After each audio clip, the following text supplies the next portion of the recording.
Raajicha Yoonaas boqonnaa 3 hunduma isaa dubbifanna lakkoofsa 10 duwwaa qaba akka jedha maqaa gooftaa Yesuusiin nan dubbisa. Ergasii dubbiin Waaqayyoo si'a lammaffaa gara Yoonaas dhufe. Ka'ii gara Nanawwee mandara guddittii dhaqi. Wanta ani akka ati labsituuf sitti himus irratti labsii jedhe. Kana irratti Yoonaas akkuma Waaqayyo isatti himetti ka'ee gara Nanawwee dhaqe. Nanawween fuula Waaqayyo duratti iyyuu mandara baay'ee guddoo turte. Gara tokkoon lixaanii fi gara kaaniin ba'uudhaaf adeemsa guyyaa 3 in fudhata ture. Yoonaas mandarittii keessa lixuu jalqabe adeemsa guyyaa tokko erga adeemee booddee Nanawween garagaluudhaaf guyyaa 40 duwwaatu hafe jedhee labse. Saafuudha. Warri Nanawwee dhaamsa Waaqayyoo kana amananii fudhatan. Warri Nanawwee dhaamsa Waaqayyoo kana amananii fudhatan. Gurguddaan xixinnaanis akka soomaniif labsiin uffata gaddaas hin uffatan. Dubbiin kun mootii Nanawwee bira hin ga'e. Yommus inni teessoo sarara ka'ee uffata isaa surra qabeessa ofirraa fuudhee uffata gaddaa uffatee daaraa keessa hin taa'e.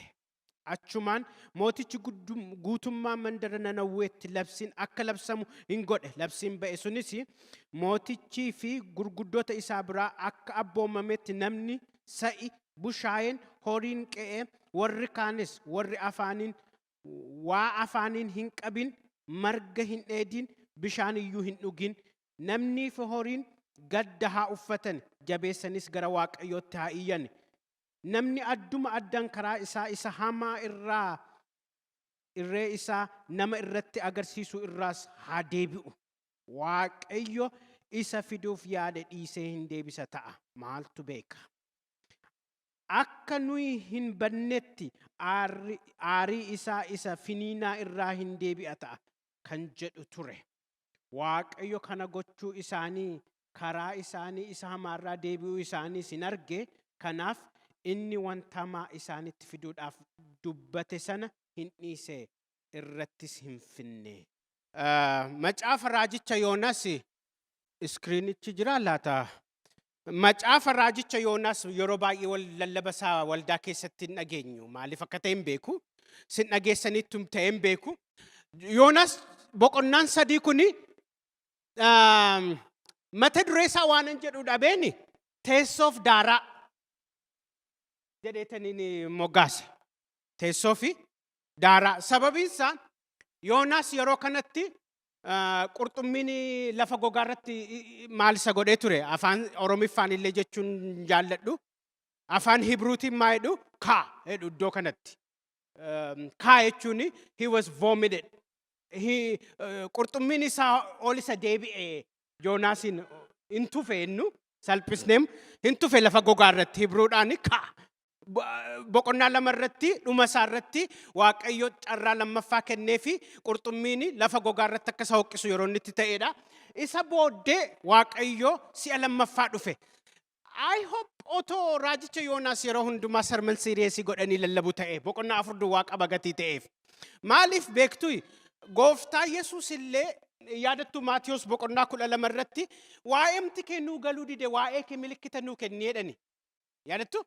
Waa'ee makee milikkita nuu kenninna milikkinnan biraan jiru milikkita Yoonaasiif kenname malee. Yoonaas nama gooftaa Yesuus riferensii fudhatu hin turre.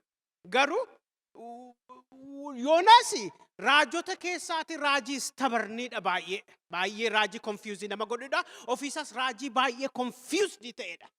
Baay'ee confused ta'edha. Maaliif isa jedhuufi boqonnaa sadoo jalqabaatti kaasaa dubbifadhaa ani garuu asuma irratti hundaa maaliif central ideaan macaafa Yoonaas boqonnaan 4 iyyuu message inni boqonnaa 3 irratti lallabe jecha afaan 5 hin caalle afaan Ibruutiinidha.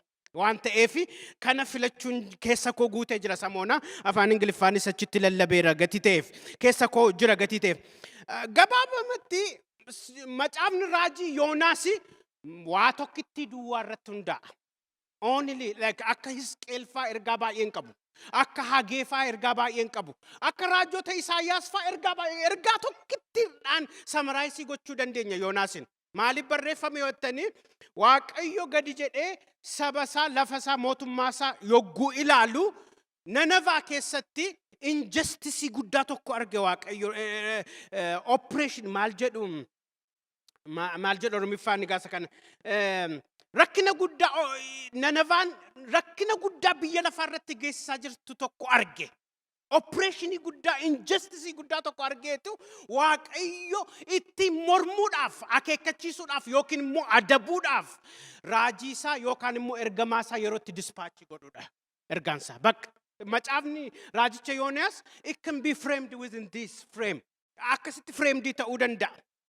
Ergaansaa maal gochaa jirti? Ajjeesaa jirti, qalaa jirti, biyya lafaa raasaa jirti. Wanti kun sirrii miti jedhe Waaqayyo waaqarra taa'ee gad ilaale. Maalan godhare yookiin aqeen itti saba kana itti himadha yoo qalbii diddiirratan nan araarama yoo diddiirramuu baatanoo maalan godhare Waaqayyo. Nan galagasha jedhe ndaama Oromiffisa. Hin galagaltu jedhe miti Yoonaas iyyuu bakka word to word nan galagasha jechuun gosa lamatti kama afaan Ibruudhaan come to that. Come to that.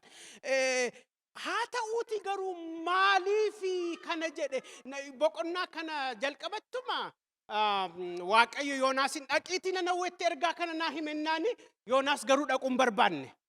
Instead aqumannaa eessatti baqatee sokke. Tarshishitti qabatee baqatee sokke. Kanaaf Waaqayyo galaana qixxalamaanitti dhufee qurxummiin akka galaanatti darbatamu godhee galaanatti keessatti immoo qurxummii hamboomee halkan sadii keessa bushee achi boosee qurxummiin immoo akka hooqisu godhe because yaanni Waaqayyo karaatti nafu gatii ta'eef. Ameeniin jedhamu kun qurxummii galaniyyuu galaana jala gadi bu'aniyyuu istii deemi jedhamanii westii yoo damaniyyuu yaanni Waaqayyo karaatti nafu. Inafu edamalo. Warri amantan maqaa Yesuusin karaatti nafin yaanni Waaqayyo waa'ee keef. Inna karaatti nafu gatii ta'ee fi akka qurxummiin isa hooqisu godhe kanaafidha iyyuu guyya sadii garaa qurxummii keessa bulee hooqifamuun anarrattis ta'uuf jira milikkinni waa'ee koo isa kana duwwaadha kan inni jedheef gooftaa Yesuus. Maatiyos 12 irratti. Inna isa booddeen hooqifame ammas boqonnaa sadii irratti Yaahiwween lammaffaa itti mul'ateetu ergaan isan boqonnaa tokko irratti sitti kenne dhaqiitii itti mi'eedhe. Inni dhaquun barbaanne Yoonaas. Maaliif akkas raajii didaa ta'e Yoonaas? Is there any something issue biraa jira? Eeyyee. Mee achirraa jalqabnu har'a relationii Yoonaasii fi relationship Israa'elootaa fi Nanavaa ilaalla. Nanavaan magaala guddoo Asiiriyaa yookaan immoo Asooriiti. Nanavaan. Kan hubachuun gaariidha. Relationship isaanii baruun gaariidha. Maaliif Yoonaas the most hypocrite prophet ta'e akka inni waamamuu fi the most resistant stubborn indaamu Waaqayyoon nan sitti aareedhe boqonnaa ofirratti immoo anoo sitti meem ture akka ati aariitti suuta jettu araaraaf immoo akka ati ariifattu ani sitti meem ture otoo manaan bahin iyyuu jedhe baqatee sokke miti indaamu boqonnaa ofirratti Waaqayyo isaanii dhiisnaan. Inna maaliif akkas godhe isa jedhuudhaaf relationship kana hubachuun baay'ee gaariidha. Nanavaan magaala guddoo Asiiriyaati yookaan immoo Asooridha. Asoorii bara hamma Asoor jiraattetti magaa empire baay'ee abaaramaa jechuun danda'ama. Wordii afaan Oromiffaan cimaasaa yoon barbaade dhabe Asoor empire abaaramaa ture. Baay'ee gadhee ture. Idea isaa argachuudhaaf macaafa moototaa isa lammaffaa boqonnaa 14 hamma boqonnaa 18tti dubbifachuu dandeessu sin. Achi keessatti barreeffameera. Hamma indaamu yaadattu boqonnaa 18 irratti mootota isa lammaffaa 18 irratti mootichi Sanaakireem Hisqiyaasitti ergaa inni erge yaadattu. Hisqiyaas Yaahiwween Waaqayyo kee ana jalaa si baasa jettee yoo abdatteetta ta'e hin argita ani immoo iddoo ati ciiftutti dhufee wayyaa kee sirraa baasa yoon sin qalu ta'e dheetu ergaa ijoollee faatti ergaa ture yaadattu miti. Hisqiyaas mataansaa sodaatee Isaayaasitti hin dhageessa miti waan mootichi Sanaakireem ijoollee Israa'el ijoollee Waaqayyoo irratti fakkare maaloo gara Waaqayyootti nu iyyi yoo Waaqayyo waaqarraa ka'ee miilla Sanaakireem mogoleesaa laaffise malee kan Asiiriyaa jalaa kan Asoor jalaa nu baasu hin jiru jedheetti yerootti gara raajii Waaqayyo Isaayaasitti pilii arginu achi keessaatii sinii gala moor yoo dubbifattan biyyarraa fudhatanii turan keessumaa gabaabaatti long story short. Waaqayyo as dhaqeedhe inni achi dhaqee lammaffaatti dhufee ammas as dhaqeedhe maal godhu turan? Assyrian the baddest the worst empire ever exists up to their point. yogguu sana Israa'eloota qabanii garba duwwaa godhatu miti isaan. Garba duwwaa godhanii dhiisu miti. Hin qalu turan. Gabaabumatti hin qalu turan. Qalanii immoo bineensaaf duwwaa laatu miti Israa'eloon. Archaeological finding waggaa 200 qotame tokkotti muuziyeemii England keessa amma har'aatti kan jirutu jira. Picture isaan bara sana Israa'el irratti godhan achi archive taa'e. Maal godhu? Qalaniitu ala nama akka qaanxaa gogsanii muka akka eeboosa biyya keenyaatti hadamsan beektusin. Eeboo warri beektan maayidhamaa eeboo gubbaansa akkas baallaa qaba miti. Muka akkas godhanii qaranii Israa'elootaaf raajota Israa'elootaa ajjeesanii gogsanii eeboo sana irratti fannisanii dhaqanii haxira isaanii irratti dhaabu turan. Hamma kana diresii hororii guddaa hojjetu turan. Innis amma yoonaa jiran sun waggaa 200 qotanii kan bara sana faayindii godhan. Kanaaf raajonni Israa'el kan akka Haagee faa kan akka Yoonaas faa kun gaafa ilaalanii maal argu? Qaanxaa loltoota Israa'eloota raajota Israa'eloota mandara haxira Asiiriyaa irratti goggogan argu turan. Yoonaas Waaqayyo isaanii dhiisuma hitu irra hin jiru jedhee amana ture. Kanaaf rakkinni isaa ture. Isaanii dhiisuu irra hin jiru jedheetu amana ture. Regardless of that garuu Waaqayyo sabni kun yoo qalbii diddiirratee hojii isaarraa deebi'e anarrayyuu maalan godha jedhe Waaqayyo. Ittan araarama yoo deebi'uu baatee laandeenna ለመጨረሻ ሳይደን የሮዱማፍ አከ ሶዶሚፍ ጎሞራ ነንገለገሻ አይደ ዋቀይ ነንገለገሻን ኩንሞ አፋን ሂብሩቲኒ ዮኪን አሲ አቸንገለገሻ ከራሳዲ ሳማራ ገረጋሪት ዮኪንሞ አከ ቂጣ አሲ ገዲንገለገሻ አይቹዳ ሚቲሬ ራጂቼ ኢሳያስ ከሰተ ኤክስፕሌን ዲተ ኤራወንት ኩን ጀደኒ ካናፊ ማይደሬ ዋቀዮ ዳቂየደ እናኒ አመገሩ ይደጋ ለኮፍሰ ሰዲራ Ergasii dubbii Waaqayyoo si alammaffaa gara Yoonaas dhufee ka'ii gara Nanawwee mandara guddittii dhaqeedhe. Yoonaas haafuusa maqaasaa translatetiin maqaasaa Yoonaan na kolfisiisa. Yoonaas jechuun garraammii genuine person daaf jechuudha. Amataa jechuun immoo faithful jechuudha. Yoonaas ilma amataa'edha miti abbaan isaa amataa'edha. Yoonaas umti kun mataan isaa iyyuu mucaa eenyu akka ta'e beektus akka warri Hibrootaa dubbatanitti Yoonaas ilma amataa'e kun isa yeroo Elsaa'i mana dubartittii dhaqeellee ciisaa ture isa booddee mucaa dhabduu turte naa kenni jennaan mucaa laateef isa booddee jalaa du'ee dhaqee immoo irra ciisee du'aa ka'e Yoonaas kun isa dhaa'edhanii amanu. Sinii galeera waa'ee isaa achuma irratti hin dhiisagaa. Waa'ee isaa miti because amma dubbiin waa'ee Waaqayyoof waa'ee saba isaati gati ta'eef. Maqaa Waaqayyoo eebbifamu. Dhaqeedhe kanarratti Yoonaas akkuma Waaqayyo isatti himetti ka'ee gara Nanawwee dhaqe. Not because he wanted, but Waaqayyo waan jedheef. Dhaqe. Fuula Waaqayyoo duratti iyyuu mandarri Nanawwee baay'ee guddaa turte jechuun Nanawween kun baay'ee guddaa turte jechuun geographically guddaa turte lammaffaa immoo akkasuma immoo akka economic center turte kana jechuusaati iddoo kanatti turte. Indaa'um magaala sana keessa ba'uun guyyaa 3 nama fudhata ture ancient city. Ancient city akkas guddaan hin jiru ture gati ta'eef ture aqee otoo deemuuti lallaba isaa jalqabeedha. Lallaba isaatu gaana dinqase most boqonnaa 3 handhuura macaafa kanaa kan godhu lallaba isaati. Akkas jedhee lallabuutti ka'e egaa maayedha afaan Hibruun ishee afaan 5 kanaaf natti tolte achirraati ilaala. Otaa arabiimim zinimvaa ni paaket afaan 5 ta'e duwwaa maal ofiinsa toon jecha 5 duwwaa lallabee bu'uu danda'a ta'e. Silar kana rukuttu turtan video tun jecha 5 duwwaa lallabee Waaqayyo sinaa eebbisu fixeera jedhee galee. Akkas jedhe afaan 5 Hibruudhaan Oromiffaan afaan meeqa 7 duwwaa guyyaa 40tti Nanawwaan maal taati hin galagalti bakka kanuma lallabe allaqe. Amma namaa galaa lallabni kun sinii galeera maa jechuudha maa jechuudha. Explanation tokkoyyuu laanne. Is there a lot of things missing? Bambaye is a strange message. Guyyaa 40 keessatti Nanawwaan hin galagalti. Okay. Maaliif? Eenyutu immoo galagashagaa? Waa tokko explanation hin jiru. Raajonni warri kaan yoo hubattanii ilaaltanii yogguu urgaa dheekkamsaa fidanii furmaata isaa wajjin itti himu. Isqeel faa dubbifattaniittu Isaayyaas faa. Yaa saba koo akkas godhaa yoo akkas gochuudhaaf baattan Waaqayyo gooftaan machaa isinin adaba jedheera. Kanaafuu akka deebitaniifoo maal godhaa jedhu. Qalbii diddiirradhaa jedhu. Yoonaas garuu akkas jedheera. Jedheera iddoo kanatti. Waa tokkoyyuu memmee imaajin godhame Nanavaa keessa jiraattotoo ta'e. Akkuma carraa immoo lallabni isaa vaayiraalii ta'e. Biyya guute. Biyya guutennaani namni hundi wal gaafate mee imaajin godhame ganama gaafa kaatanii hojii dhaquudhaaf kaatanii dhageessittaa oduu maal Nanavaan ikkoo guyyaa 40tti galagaluuf jirti jedhanii isinitti himu. Maal deebistu? Maal immoo gaafattu? Otoo badanaatti haa ta'u garuu tokkoffaa eenyutu immoo ishee galagasha? Lammaffaa maaliif? Maaliif galagalti? Waanumti tokko jiru so a lot of things missing. Okay, eenyutu immoo Yoonaasin erge gara Asooritti. Eenyutu erge? Waaqayyotu erge miti.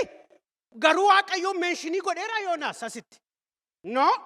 Abbuma sanni representii ta'e abbaasaandarii ambaasaadarii ta'ee deemuuf Waaqayyoon illee menshiniin goone. Garuu Nanawaan guyyaa 40tti hin galagalti jedhee lallabaa fixe. Allaqallat.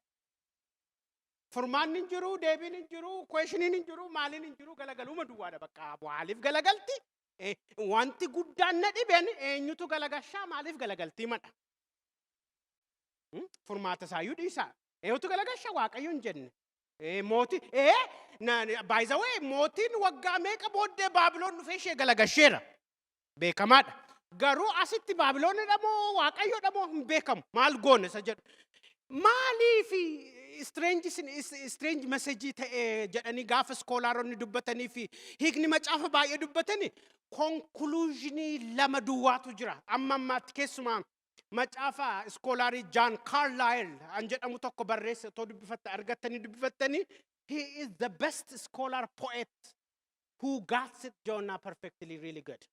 Jonah kan sirriitti hiike John Carlyle duwwaadha. Sababi inni akkasitti waan baay'ee miisii godheetti lallabeef tokkoffaanii jedhu. Tokkoffaan Yoonaas situation isaan irratti dhaabbatee jecha gabaabaa itti meedhu. Situation isaan immoo maayini? One of the baddest, the worst. Afaan biyya kanaatti yoo hiikne Syria jechuun Asoor jechuun Sin City jechuu dandeenya. Dhageessanii beektu biyya kana toon dhufiin dura Amerikaa keessa biyyi tokko Sin City kan jedhamtu jirti jedhanii dubbatu turan. Dhageessanii beektanii maaliif co'ataa tanii har'a maaloo? Eenyu isheen maqaa ishee nutti himame. Achittuu fakkeenya fudhadheera no. Sin City jedhamti achitti cubbuun hin jirre hin jiru jedhanii nutti himu turan. Baay'ee nama yaaddessu turan. Vegas mini warri Vegas na እና Asoor Sin City bara sanaati because worst empire biyya lafa irratti hojjete up to that point hin jiru gati ta'e. Kanaafi maal yaadeetu Yoonaasi sabni kun macheem jecha kanaan qalbii diddiirratti har'a yoo fayyitiyyuu bor galagaltee baddi gatii ta'ee fi enerjii koo fixuu hin barbaadu hin galagaltee dhiisee jedhameetu dubbatama. Tokko saba kanaaf ta'uu danda'a. Lammaffaa it could be different jedhanii immoo dubbatu. Could be different. Lammaffaan immoo taayitilii isaa sabataajii godhe ayyaana Waaqayyoo isatti kenname. Maaliif beektu? Inni Israa'el malee nama jaallatu iyyuu hin qabu. Bakka. Ifamni kan ta'uu fi Israa'eliif duwwaadha. Kana silumayyuu maaliif baqatee sokke Tarshiishitti? Maappii sanaas deebisimee maaloo? Hammam walirraa fagaate beektu? Waaqayyo asiin deemi jedhe. Asiin inni immoo gara kamitti deema? Appasitii isaa paralaalillee hin deemuu namni maa akkamitti appasitii deema? Waaqayyo asiin achi deemii dhaqiitti naa himennaan inni immoo baqate. Silumayyuu maaliif baqate? Dhaqee itti muufi mootii Nanavaa sodaateetu? No, sodaatee miti. Because he hates them. Aariitu keessa isaa jira. Qiimiitu keessa isaa jira waa'ee isaan bara duri sila jedhe isinitti hime. Gatii ta'ee fi carraa lammaffaan isaaniif hin ta'u yoo Nanavaan garagaltee badde biyyi lafaa better placeedha jedhee gatii yaaduu fi waan kana hundumaa hanqiseetti meedhameetu yaadama. Regardless of sabotage or not, dubbii Waaqayyoo garuu karaatti nafu. Ameen jedhamaallo. Hanfeesa ta'uu maalisa ta'uu waaqayyo waa'ee keef inni ergame karaatti nafu. Hinafu jedhamaallo. Ela kumni lamaa fi 23 amma dhumuutti jirti miti. Barri dhumuutti tafakkaatu waan waaqayyo waa'ee kee erge garuu karaatti nafu. Sabatat or not dubbii waaqayyo waan inni ta'e hubadhaa lakkoofsa 5 irraa. Warri Nanawwee dhaamsa waaqayyo kana amananii hin fudhatanii. Yoonaasoo waa'ee waaqayyo maqaa isaayyuu hin kaasne isaan garuu akkamitti waaqayyoon amanan. Safuudha waaqayyoof. Eenyu malee saba bira ga'uu barbaade nama bira ga'uu barbaade waaqayyo hinuma ga'a.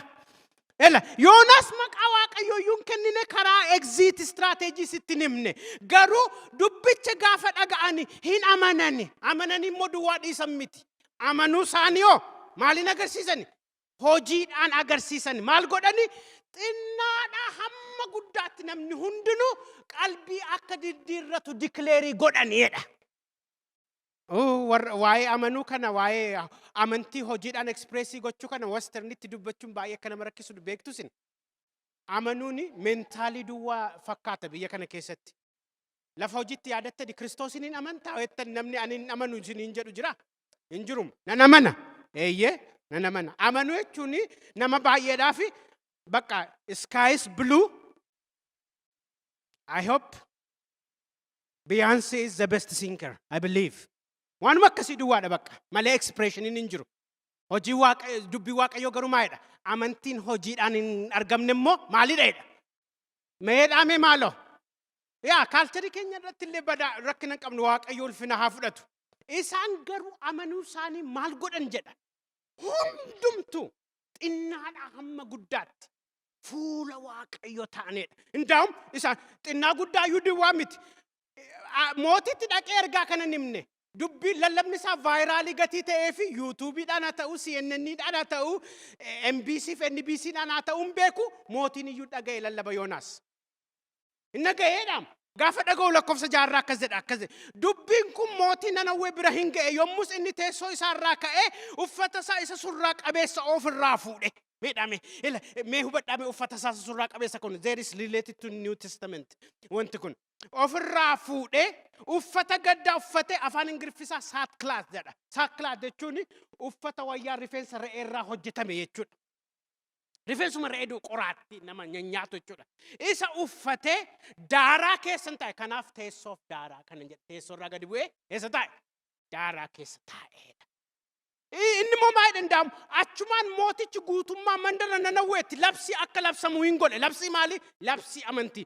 Labsiin ba'e sunis mootichii fi gurguddoonni isaa bira akka abboometti namni isaa bushaayeen horiin inni immoo hindaa'um xinnaaf guddaa miti horiin iyyuu isaaniiyyuu akka tsoomu godhe. Nama kolfisiisu? Isaaniiyyuu maal isaan immoo cubbuu maalii hojjete? Tariitii maaltu beeka aannan isaanii dhuganii loltoonni warri Asiiriyaa Israa'eloota irratti humna godhataniiru jedhamee gati yaadamuuf. Hundumtu afaanii waa tokko hin qammasiini. Waaqayyo fuulduratti gad haa jedhu tariitii waaqayyo aariisaa Ingiliffisaa firdiisaa isa jedhe sana hin hambisa ta'a jedheedha. Waa'ee amantii baay'ee dubbachuun barbaada ture garuu nu biratti badaa rakkina guddaaf ishuu guddaa miti gatii ta'eef waaqayyo amantiidhaan fuula waaqayyootti rispoondii gochaa warra jiraatan godhee ayyaana nu haa guddisu waaqayyo. Ameen jettanii isa kanaan.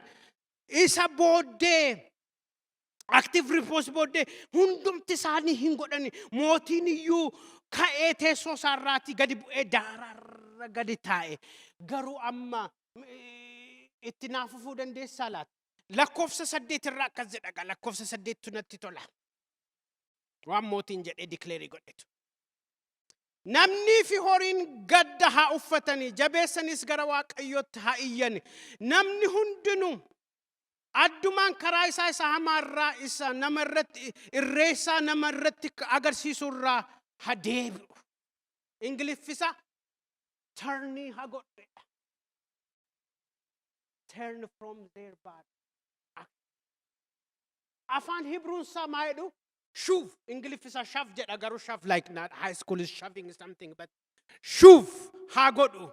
شوف جتون أفان هبروتين تنوش يونيكو نماغلا ما يتشودا شوف جتون نم توكو كرارونجي دي ماجرا إرغان توكو مدوبة سارة دوفي هي نمانانا كران أتي ديم تكون سيبالي سيواتي تتفوفت بول لبوتي دو تاتي كنافي أكا أتشران ديم تي بول لبوتي أبدن بوني في مال قد يتشودا شوف قدي ترني قدي تي كرابرار ديمي شوف جتون a gesture of walk in wrong direction a messenger come to that person render judgment telling the wrong thing is wrong so then turn it to the right way akasi شوف جتون literally afa kanafi hundumtu hadebi'u hojii isa hamarra irrees inda'um afaan oromiffisaa sirriitti artikuleetii godhe kan namatti himumaa inni irreesaa namarratti kaasurra kasaan irreesaanii amanatanii militariin asoor ammuma har'aattiyyuu biyyoonni gurguddatan istiraatejii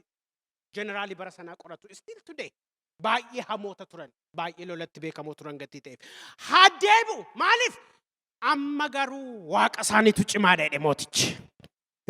Irree keenya caalaa aangoo keenya caalaa istiraatejii keenya caalaa waaqayyo waaqa Israa'elitu cimaadha jedhanii gatii amananiif dhuguma waaqayyo judgmentii isaa renderii gochuu danda'a gatii jedhanii amananiif qalbii diddiirratanii karaa isaanii isa jal'aarraa shuuf godhaniidha. Waaqayyo nu gargaaru.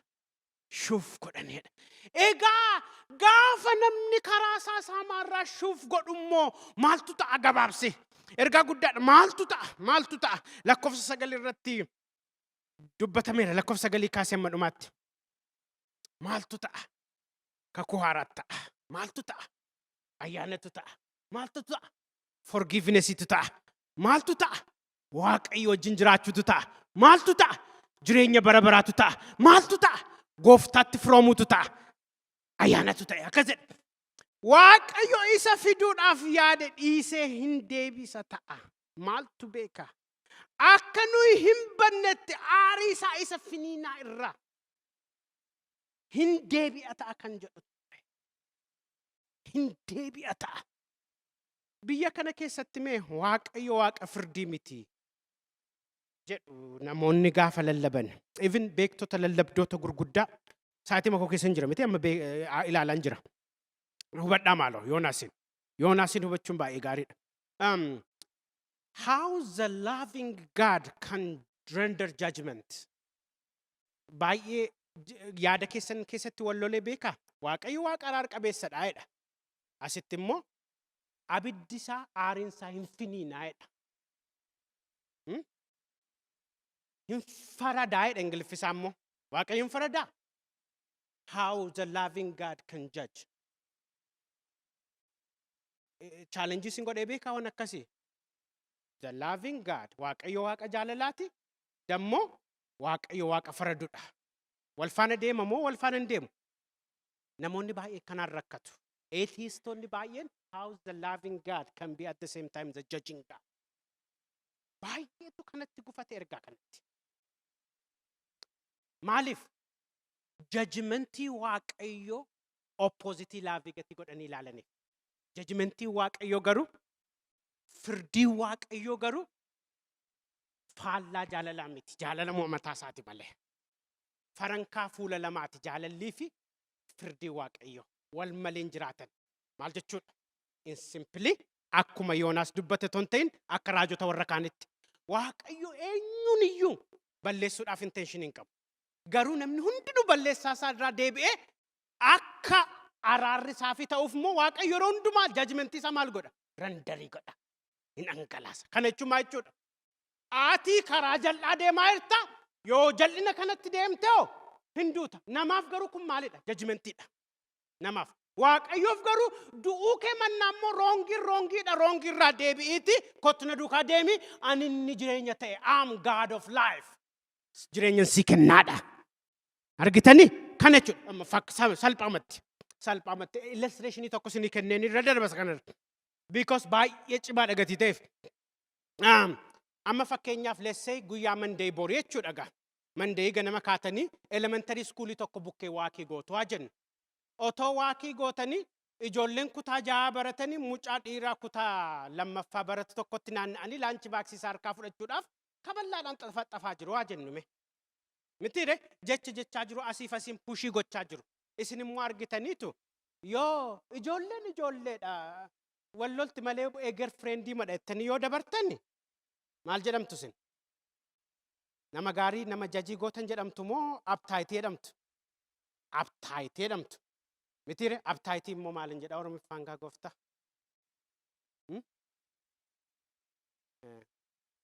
maal jedhu na gargaaruu diddani abtaayit like ignorii gootanii ma bakka jira miti careless jennu nama waa bakka caring goone waa'ee nama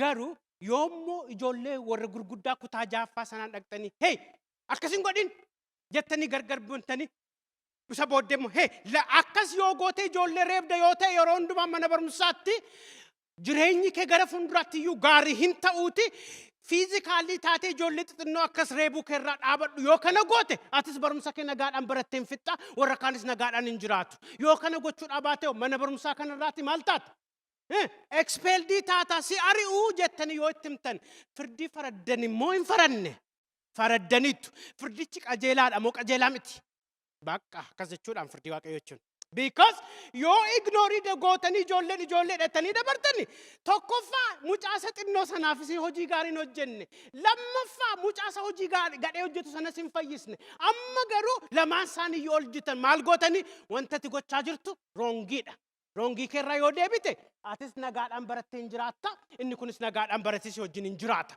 yoo ta'uudha baate dismissed taataa jettanitti himtan gatii ta'eefi jaalala agarsiistanii jechuu danda'u jaalala agarsiisa jaalalli fi firdiin Kiristoos kana jechuudha maqaa waaqayyoo eebbifamu kannatti tolu dhumarratti garuu gooftaan keenya Yesuus iyyuu waan mootichi Nanavaa godhe maal godhe mootichi Nanavaa yogguu ergaan lallabni strangein Joonaas sun gaafa isa bira ga'e lakkoofsa 6 maal godhe isa jedhee fixuufan jedha conclusion gaarii naa ta'a gatii ta'eef maa jedhe lakkoofsa 6 dubbiin kun Nanawwee bira hin ga'e mootii Nanawwee bira hin ga'e yommus inni teessoo isaarraa ka'ee uffata isaa isa surra qabeessa ofirraa fuudhee uffata gaddaa uffatee daaraa keessa taa'e gooftaa Yesuus maal godhe mootiin moototaa mootiin waaqaaf lafaa leencichi Yihuudaa mootummaan isaa inni bara baraan hin fudhatamne irraa gadi jedhee gaafa nu ilaalu cubbuudhaan firdii waaqayyoo nutti boba'uudhaaf nurratti akka boba'uudhaaf warra maleefi ture maal godhe teessoo isaarra taa'ee uffata teessoo mootummaa isaa uffatee achirratti dhaabatee dhimma ishee jedhee nu ilaalu ton ta'in teessoo isaarraa ka'ee uffata waaqummaa isaa fuudhee achi kaa'ee gadi bu'ee daaraa keessa nuuf dhaabbate gooftaa Yesuus anaaf siif garaa gaariirraa gara qajeelinaatti nu deebisuudhaaf karaa du'aarraa gara jireenyaatti nu deebisuudhaaf karaa salphinaarraa gara ulfinaatti nu deebisuudhaaf karaa dukkanaarraatti indaa'uma afaan Filiphisiiyuusitti maayedha waaqa ta'ee otoo jiru waaqummaa isaa ulfina gadhiisutti otoo lakkaa'in ulfina isaa hundumaa gararraa dhiisee unuuf jedheedha miti Filiphisiiyuus unuuf jedhee gadi bu'ee garba ta'eedha nuti iyyuu Nanavaa turreem garuu mootichi waaqaaf lafaa gadi bu'uu duwwaa immoo miti maal godhe fannoo kanarratti waaqni jaalalaa kun abaarsa keenya fuudhee aarii waaqayyoo mataa isaarratti bobeesse qaraanioo irratti yaa waaqayyoo judgmentiin kee firdiin kee jara kanarratti hin ta'in hundee irratti hin ta'in luba irratti hin ta'in eenyurratti haa ta'u jedhe gooftaa Yesuus fannoo irratti akka Phaawulos Qorontos 2:2 irratti dubbatutti isaan irratti hin ta'in ana irratti haa ta'u jedhe bakka keenya bu'ee fannoo irratti ol ba'ee judgmentiin waaqayyoo hundumtuu renderii irratti ta'e gooftaan Yesuus immoo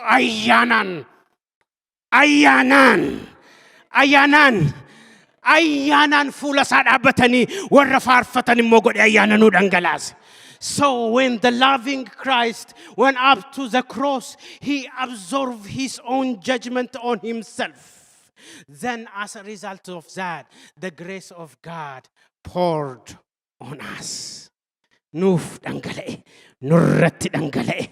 بديت رومي بقنا تكو هم كل تكو تيركتني بفتح مال جدا سين دوء ترتني وردوني سنيف قبائي ترى سين جلو ترتني ورعبد سنيف قبائي ترى سين همو ترتني ورعاري واق أيو سين رت مالو ترى غرو عاري واق أيو ما تمسارت فرأتي فنور تولبيدا ما تمسارت فرأتي فنور تولبي فرديني سأشرت دوم جنان أتمو أيانا فيتيدا أما يو regardless of everything ayana ararasa waq ayo karati nambisin har ayro maddi waq ayo tiyanno kanaga kan nufte maltu nufte Christos nuf jede teso